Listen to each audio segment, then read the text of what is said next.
Newcastle United fans, buckle up, because the drama at St. James Park just went nuclear.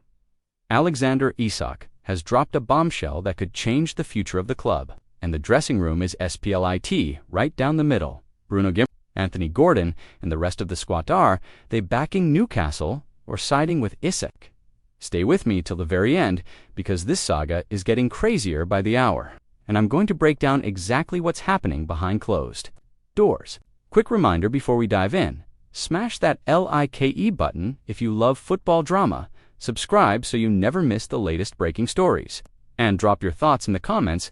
Whose side are you on, Isak or Newcastle? Let's see where the fans stand. So here's what went down. Alexander Isak, one of Newcastle's brightest stars, took to social media on Wednesday and basically called the club out, saying promises were broken, the truth is being hidden, and the relationship with the Magpies is over. Boom. That's not just frustration, that's a direct shot at Newcastle United's integrity. And what did Newcastle do?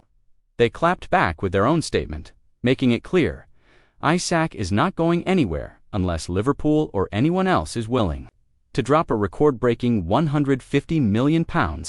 Yes, you heard that right, £150 million for Isak, after rejecting an insane £110 million already. Now, here's where things get juicy. Minutes after Isak's rant, Bruno Guimaraes posted his own Instagram story with the Newcastle badge front and center, a bold message of loyalty.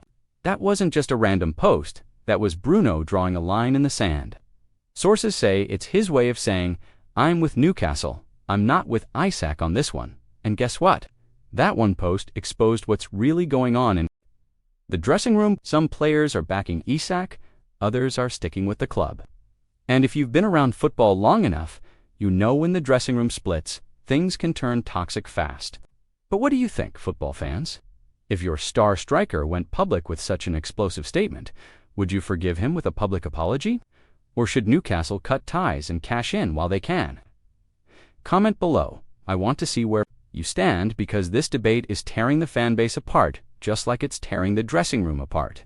Let's not forget, Liverpool are lurking. They've been chasing Anthony Gordon, they've got their eye on Isak, and if Newcastle aren't careful, Jurgen Klopp's replacement could end up with TWO of their biggest stars in one summer. Imagine that Anfield welcoming both Gordon and Isak. That would flip the Premier League title race on its head. But here's the reality. Newcastle's hierarchy has made their position crystal clear. Isak stays unless someone breaks the bank. And with Bruno showing loyalty and Gordon staying quiet but calm, it's obvious some players are fed up with how Isak has handled things.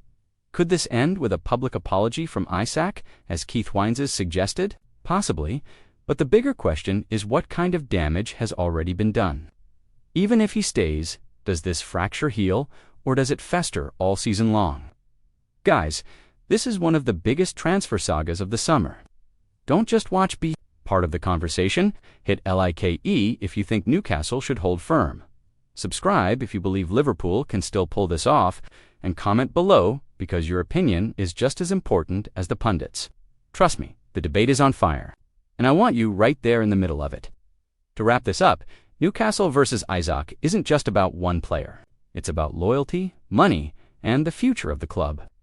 If they cave in, what message does it send to other players? And if they keep him against his will, how does that impact the dressing room? This could either define Newcastle's rise as a European giant or blow up their season before it even begins. And mark my words, this saga isn't over yet. Liverpool, Newcastle, and Alexander Isak about to see who blinks first. So, who do you think will win this transfer war? Drop your thoughts right now, because I'll be reading and replying to as many comments as I can. And don't forget subscribe and turn on the notification bell so you don't miss the next twist in this story, because trust me, there will be one.